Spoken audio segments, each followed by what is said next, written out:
지금 시험 기간인데 이렇게 뒤에 축구를 하는 아이들, 농구를 하는 아이들이 많습니다. 그 모습이 재밌어서 배경으로 삼아서 여기서 해보려고 해요. 독감인데 학교에 보내도 될까요? 에 대한 이야기를 해보려고 하거든요. 학교 보건실에 있다 보면은 매달 다른 감염병이 있거든요. 최근에는 독감이 지나갔고, 자, 이제 성홍열, 수두, 수족구, 유행성 이하선염 같은 감염병이 이제 많아질 시기가 되었어요. 저 맘카페에 있다 보면은, 저도 엄마다 보니까 맘카페에 자주 들어가거든요. 거기 보면 이런 글이 많아요. 근데 열은 안 나고 잘 놀아요. 기간에 보내도 될까요? 이런 글도 있고, 또 약 먹고 컨디션 좋아졌는데 보내도 될까요? 하는 글도 있고, 진짜 이해되거든요. 저도 지금 아이가 학교 가고 유치원 가고 하니까 좀 덜 아픈데, 어린이집 다닐 때는 정말 많이 아파서 좀 컨디션 괜찮으면 보내도 될 것 같은 그런 생각이 들더라고요. 그래서 특히 워킹맘인 경우에는 정말 이게 더 와닿을 것 같아요. 안녕. 제발 아프지 말아라. 그리고 감염병만 아니어라. 확진 받지 말아라. 이런 마음으로 병원에 가기도 했었는데, 단순 감기면 그나마 다행이지만 뭐 아기면 수족구 아니면 독감 이럴 경우에는 저희가 학교에 보낼 수 없으니까 되게 난감한 상황이 있잖아요. 그러면 공식 매뉴얼에서 뭐라고 하는지 알아볼게요. 질병관리청에서는 독감에 대해서는 이렇게 얘기하고 있어요.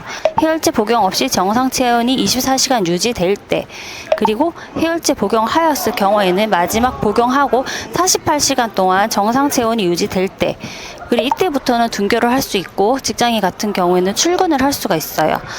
그래서 이전에는 독감이면 5일 정도 격리를 하라는 기준이 있었지만, 지금은 이 미묘 기준이 지금 방금 말씀드린 것처럼 적용되고 있습니다. 근데 학교 현장에서는 열이 안 나서 등교를 했다. 그냥 학교 등교하는 학생들이 많아요. 그래서 학교도 좀 곤란합니다. 왜냐하면 아프다고 무조건 오지 말라고 할 수도 없거든요. 학습권이란 것도 있기 때문에 학습권을 침해할 수가 없기 때문에 학교에 오면 막을 수가 없는데, 그러면 이제 마스크를 끼고 개인 위생을 잘 하라 뭐 이렇게 얘기를 하면서 학교에 오는 거를 막을 수는 없지만, 매뉴얼에 따라 좀 지켜주셨으면 하는 마음에 이런 영상을 또 만들게 됐습니다. 그래서 문제는 해열제를 먹고 오는 경우가 있어요. 해열제를 먹게 되면 당연히 증상이 가라앉겠죠? 열이 안 납니다. 열이 안 나기 때문에 몸도 괜찮아지고 컨디션이 회복되면 이제 학교에 오게 되죠. 그렇지만 그 상태가 이제 다 나았다고 할 수가 없는 상태거든요.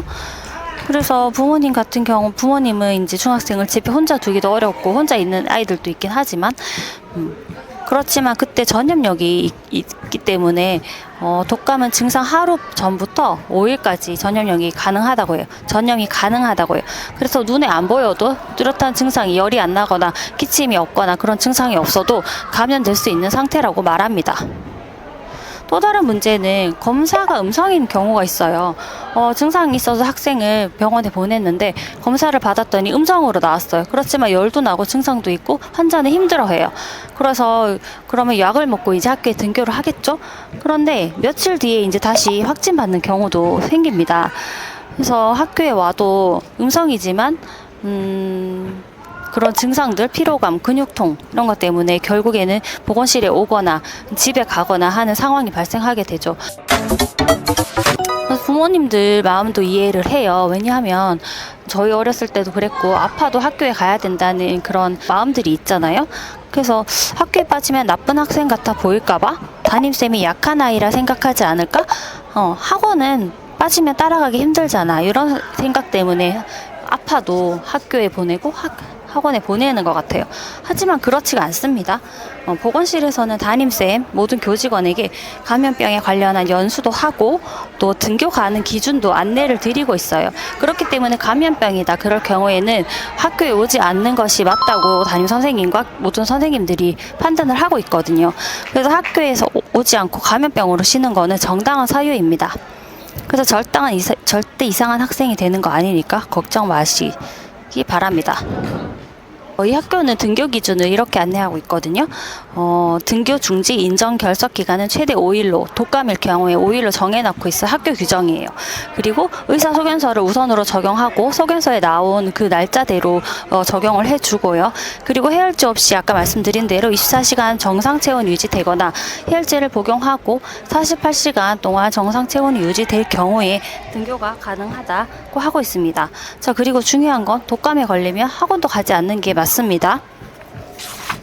자, 애매하게 학생들이 이제 아플 때 학교에 오는 것보다는 조금 더 쉬었다가 완전히 회복된 아이가 학교에서도 더 건강하게 지낼 수 있습니다. 또 매뉴얼을 지키면 우리 아이도 다른 반 친구들도 우리 반 친구들도 안전하게 지킬 수 있습니다.